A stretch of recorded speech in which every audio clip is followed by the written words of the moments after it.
them. Yeah, she's probably traded them off or something. Oh, that's right. Yours went missing too, eh? No. I'm always lost. Oh.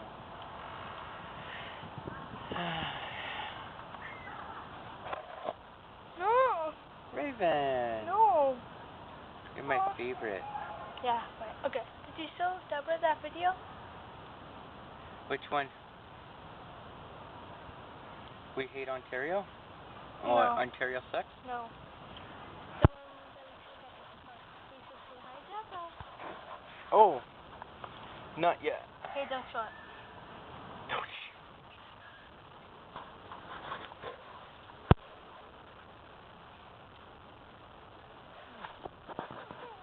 Raven's hiding from a fly. Fly on the wall. There's no wall. Well, outside in the backyard. Dad, your house is too clean. Dear ties it. Oh, it's not clean yet. Ask your dad about what she did yesterday. You, because you know more about it. What did Madison do yesterday?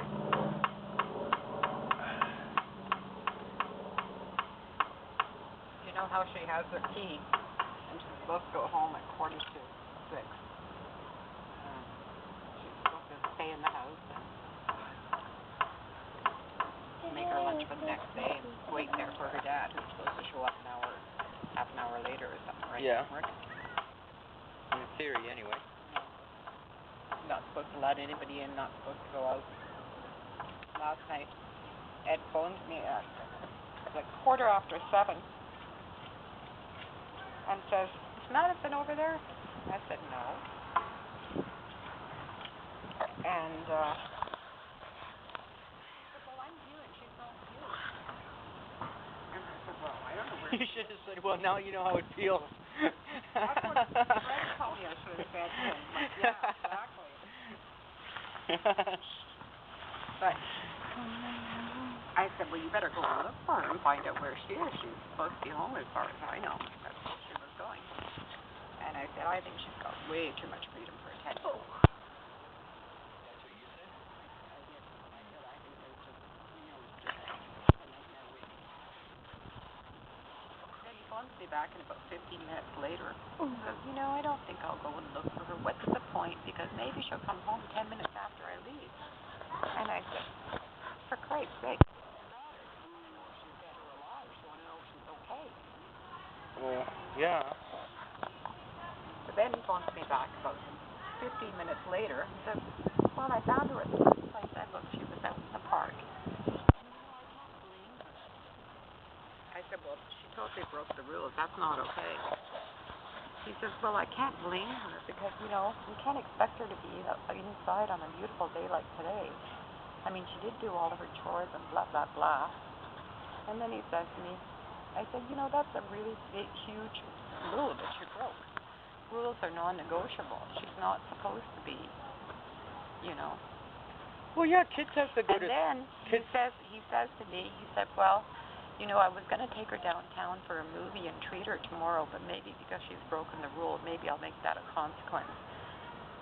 And then he phones me back and says, "Well, if I make that a consequence, then I can't, do my own running around." And so anyways, then he phones me today and he says, "Well, Is that what he we're calls gonna go going to the bar, running around?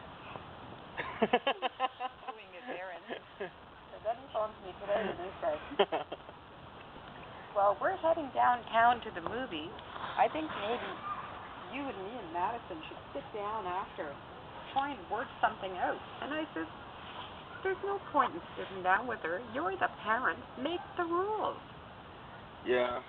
What's the point? Well, so kids go to school on beautiful days. He goes and Right? Kids go to school leaves her alone for... Kids go to school on beautiful sunny days, right? People go to work on beautiful sunny days. The point is that she can go and play as long as she wants. She just has to let me know where she's going. She has to be accountable, right? So. Well, yeah. I mean, if she broke the rules, there should be a consequence. I mean, it's not the United Nations, you know. Well, Not trying to make peace with another country. It's his. so why should I even bother trying to set a rule for her if her father isn't even going to follow it? I mean, he leaves her alone for 3-4 hours at a time. I mean, he didn't even look for her until the next day. Well, because you're a responsible babysitter. That's the only reason. Yeah, but it makes me look like the bad guy to her, because then she goes home to her dad and says, well, Irene would let me do this. And he says, well, he lets her. So then it makes me the bad guy again. She's got an irresponsible dad. It would make things even worse if you were an irresponsible babysitter. It's just frustrating, you know? Well, you're doing the job you're being paid to do. That's the way it should be. I mean, it's just... And you can always say to him, like, you know, this is, Shouldn't camera aggressive. you know, isn't it nice to know that, you know, anytime you come pick up Madison, you know where she is, like, you know, because I keep track of her. She knows that. I always know where she is. If she can go anywhere, you know, she can go out and play. It's not that I want to keep her locked up in the closet on a beautiful day. All she has to do is let me know. I'm going to the playground by the condos. And I'll say, okay, check back in half an hour. Yeah. That's it. Yeah. That's the playground she went to? Yeah. But I can't understand his attitude. Well, what's the point of looking for her? Because I'm thinking, so she doesn't end up on the front page of the newspaper? that's what I said. Don't you want to know if she's dead or alive? For starters? You know? I just want to drive over there and punch him in the head. Oh, that's a good option. Good option. You know, it's like you have to educate the parents. Well, in order to be a good parent, first of all, you should know if your kid is dead or alive. Yeah. That's rule number 1. You know? Don't leave them alone for hours at a time just because you're going to the bar and getting drunk. Or overnight. Or overnight. It's not okay not to know where your kid is. And it's most likely not okay to tell them you're going to the store and then hang out at the bar, you know, to the early hours of the morning. What am I supposed to do in that kind of a situation, you know? And he's always saying, oh, well, Madison is so mature. She's so mature. She's, you know, able to handle blah, blah, blah.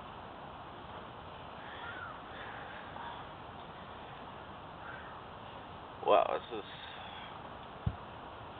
What it is he doesn't want to parent her. Period. Yeah, I mean, it's just... That's what it boils down to. He'd rather have her running around. Well, he'd be off at the bar. He's just aloof to the reality. Just because he ditches her, you know, leaving her sitting at home all by herself doesn't make her more mature. It just makes her stranded and not knowing what to do. And he won't get a telephone. Doesn't have a phone? No, He lost it. But I mean a telephone, like a hardline telephone. So I can't even check on her. Oh, I want to drink your coffee. Yeah. It's unsanitary. So it's your own.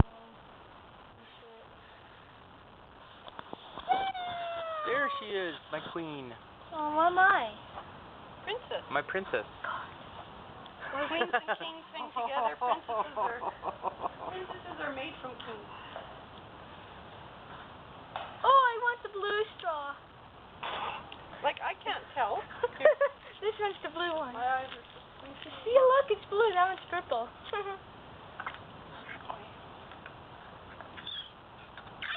So Deborah says this will be the last time we're going to host the cleanup. Yeah, I'm done. Every week, I did the Valentine's thing out of my own pocket. I know. Candies, chocolates, What is it, Valentine's Day? Oh, I missed it. Well, it's really taxing, because it halts your entire schedule. Your whole life is on halt, and everything has to be scheduled all around that. And then running here for this, going here for this. Look, it's a And skull. generally, people don't appreciate it. They expect it. Yeah. It's Like, expected. no. Like, They Ashley feel- bought a bag of licorice for herself. 3 of the kids just ran up to Ashley and said, I need one for my friend. Of course, she's gullible. She gives it, no, it's Ashley. And they didn't even say thank